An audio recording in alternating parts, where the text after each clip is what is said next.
नहमदुहु व नुसल्ली व नुसल्लिमु अला रसूलिहिल करीम।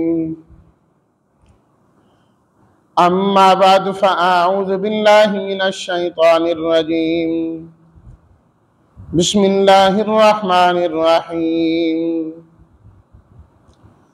इन्नल्लज़ीना कफ़रू बिआयातिना सौफ़ नुस्लीहिम नारा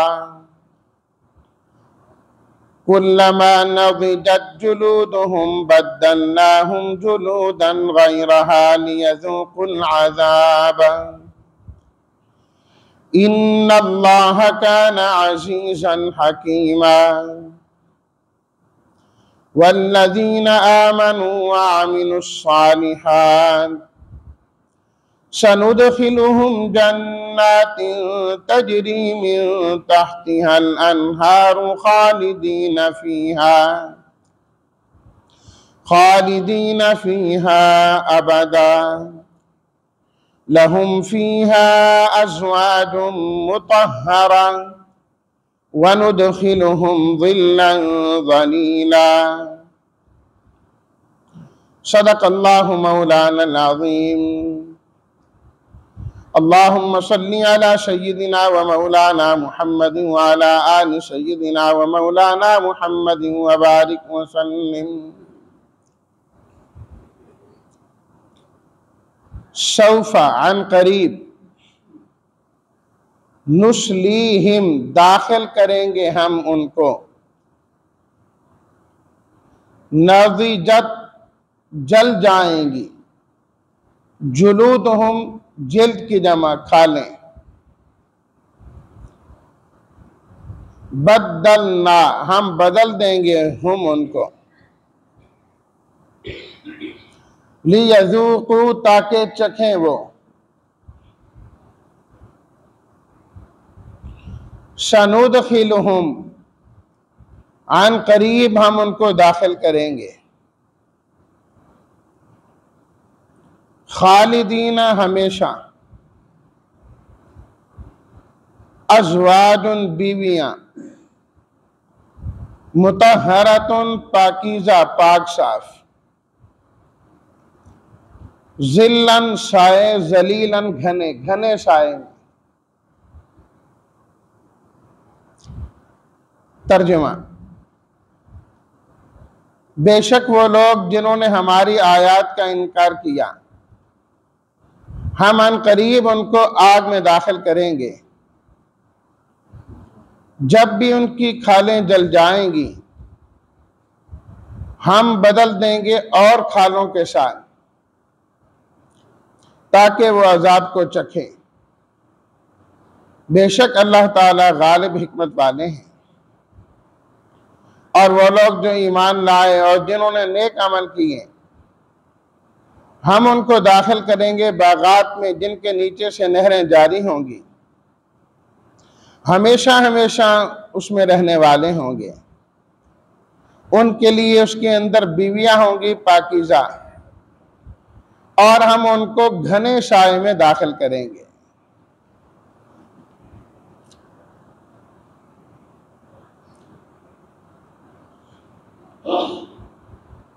कुरान मजीद में अल्लाह रब्बुल इज़्ज़त जा बजा ईमान वालों को बशारतें और काफिरों को उनके अंजामे बद से खबरदार करते हैं। तखवीफ और तबशीर ये साथ साथ कुरान मजीद में चलती हैं और जारी रहती हैं। तखवीफ और डरावे से इंसान खबरदार हो जाता है।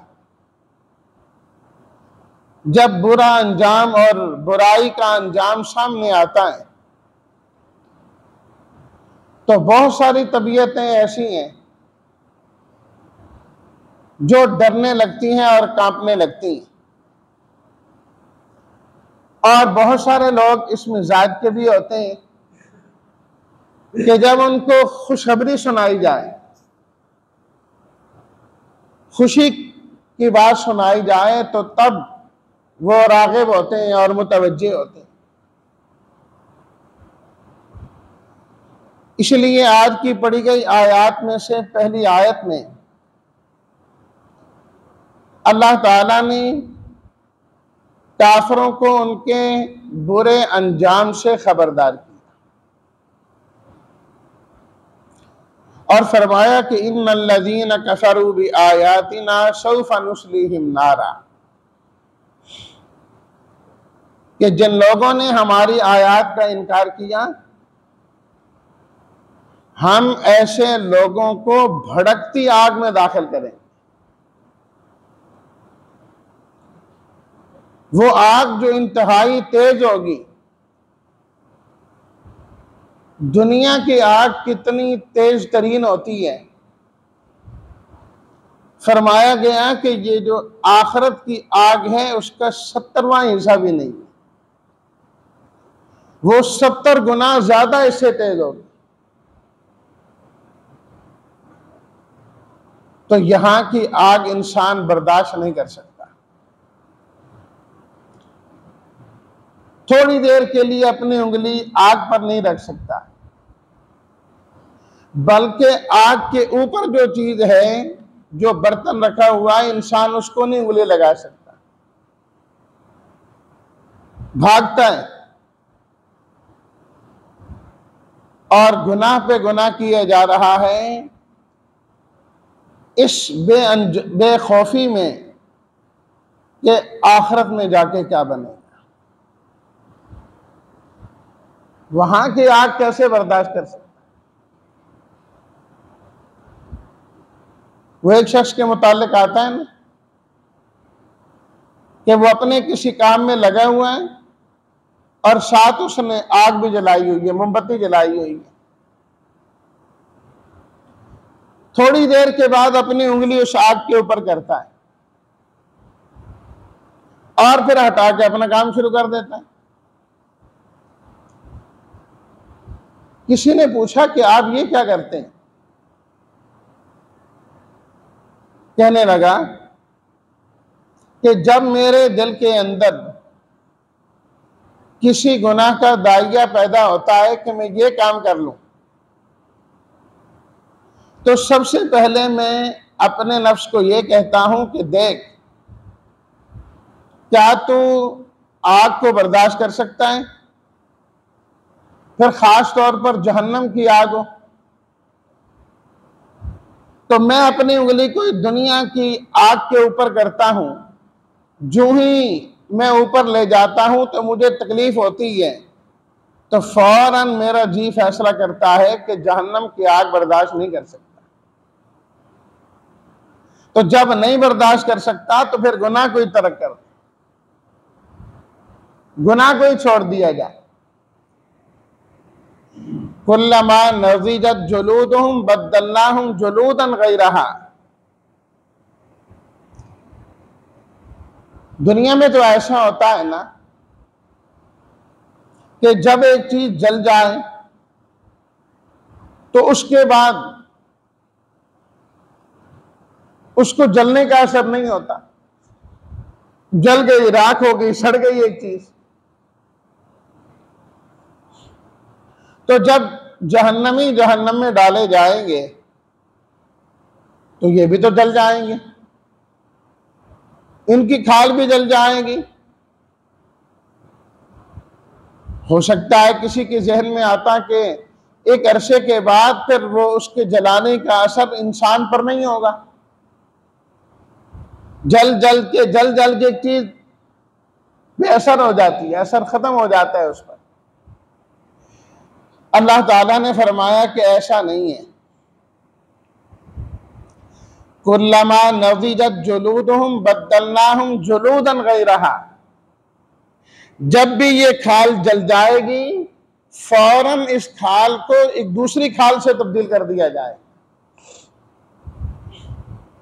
फौरन एक दूसरी खाल आ जाएगी।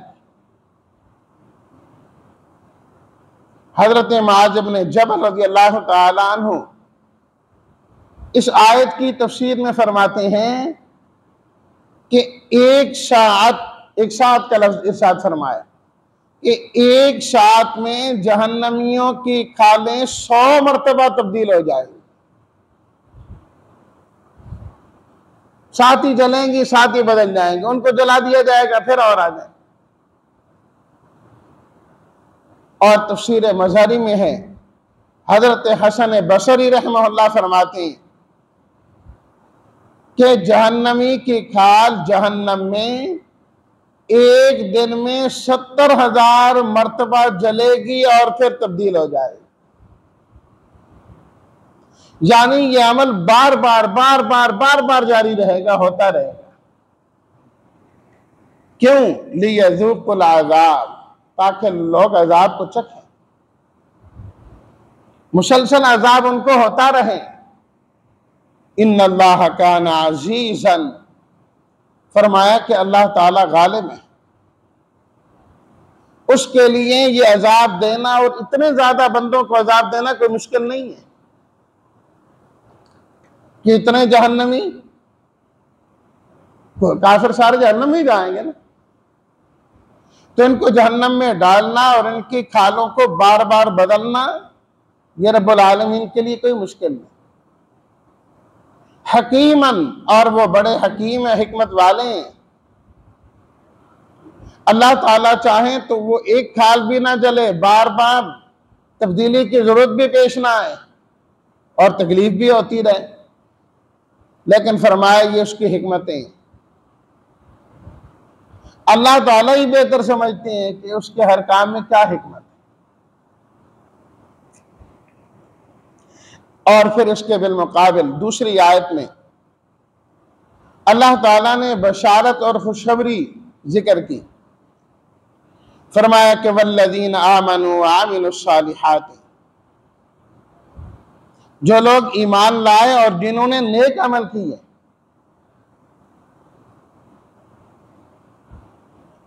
हर वो अमल जो नबी करीम सल्लल्लाहु अलैहि वसल्लम के बतलाए हुए तरीके के मुताबिक होगा, वो अमल अमल सालेह।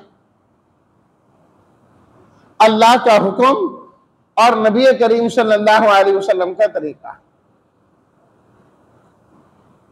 ये दो चीजें जहां पर आती हैं वो अमल अमल सालेह हो जाता है।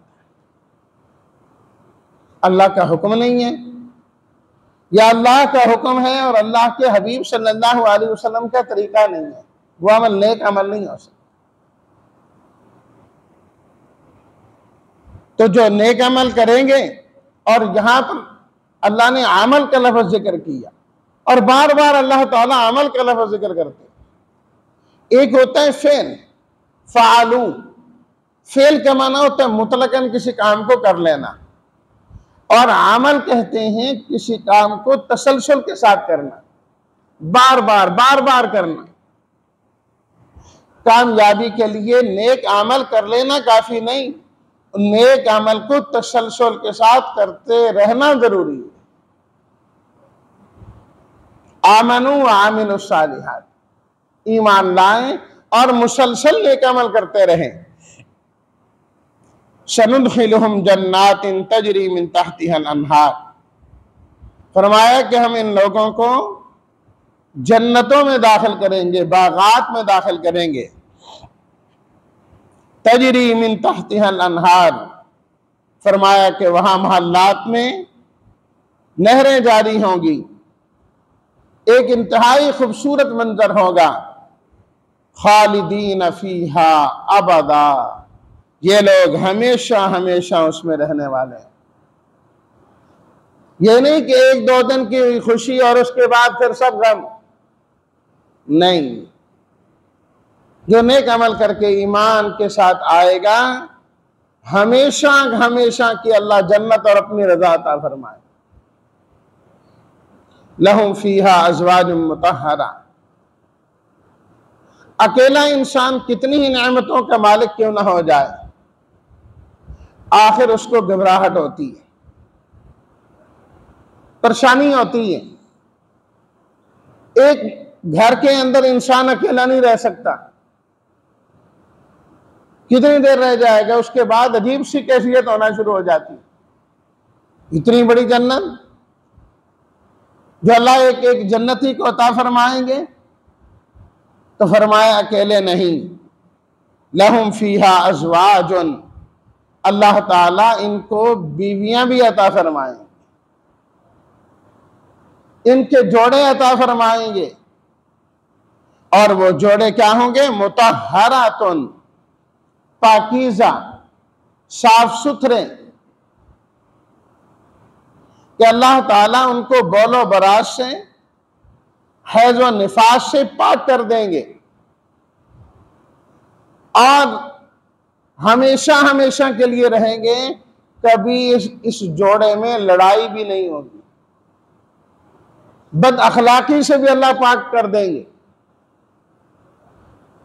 बद शक्ल भी कोई नहीं होगी कि इंसान हुस्न के खिलाफ समझे और फिर जो है ना दिल में कोई बात आ जाए। फरमाया नहीं, लहुम फीहा अज़वाजुम मुतहहरातुन, तमाम ऐबों से पाक साफ करके अल्लाह बीवी अता फरमाए। व नुदखिलुहुम ज़िल्लन ज़लीला, और अल्लाह ताला ईमान वालों को, अमल साले वालों को घने साए अता फरमाएंगे। साया एक इंसान के लिए राहत का जरिया होता है, सुकून का जरिया होता है, और वो ऐसा नहीं कि थोड़ा सा साया फिर धूप। वनुदखिलुहुम ज़िल्लन ज़लीला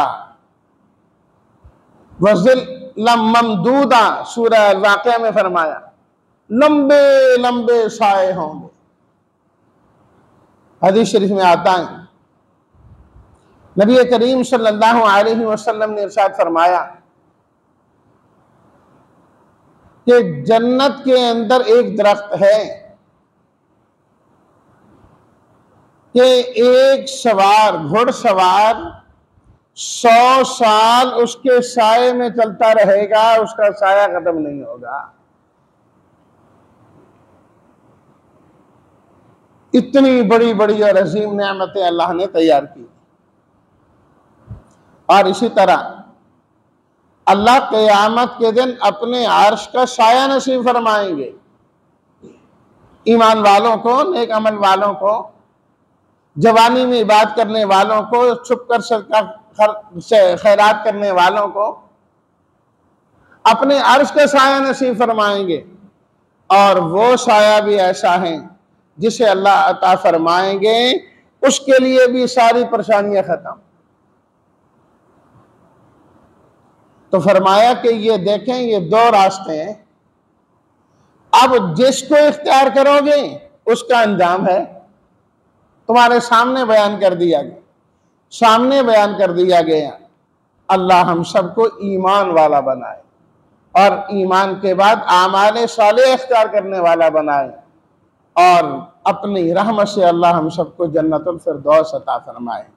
व आखिर दावाना अनिल हम्दुलिल्लाहि रब्बिल आलमीन।